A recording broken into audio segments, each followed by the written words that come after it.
1 in 4 Australians are lonely, a new report has found, and it's not just a problem among older Australians, it affects both genders and almost all age groups.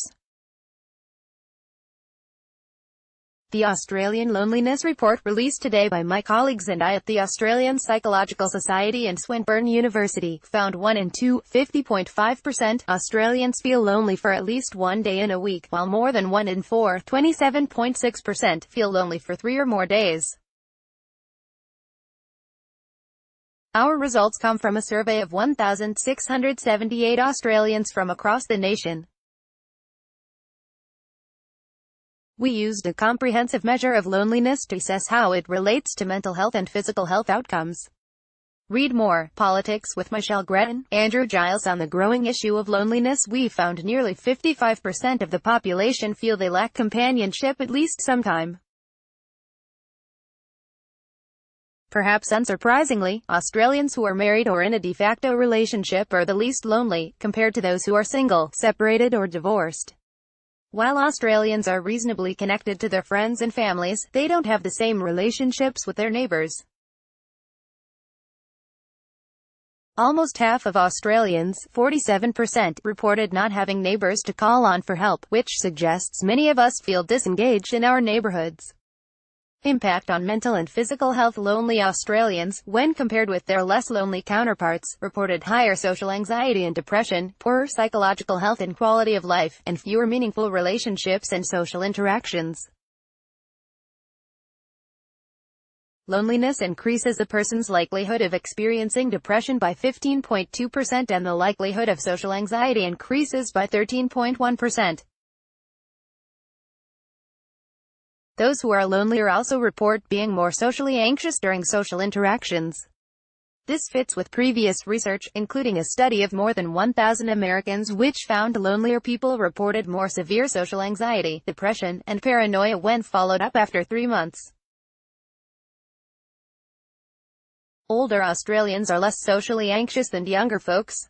Fabio Amato. Interestingly, Australians over 65 were less lonely, less socially anxious, and less depressed than younger Australians.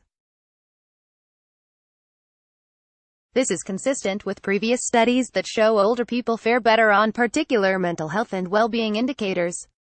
Though it's unclear whether this is the case for adults over 75, as few participants in our study were aged in the late 70s and over. Younger adults, on the other hand, reported significantly more social anxiety than older Australians. The evidence outlining the negative effects of loneliness on physical health is also growing. Past research has found loneliness increases the likelihood of an earlier death by 26% and has negative consequences on the health of your heart, your sleep, and levels of inflammation. Read more. Loneliness is a health issue, and needs targeted solutions. Our study adds to this body of research, finding people with higher rates of loneliness are more likely to have more headaches, stomach problems, and physical pain. This is not surprising as loneliness is associated with increased inflammatory responses. What can we do about it?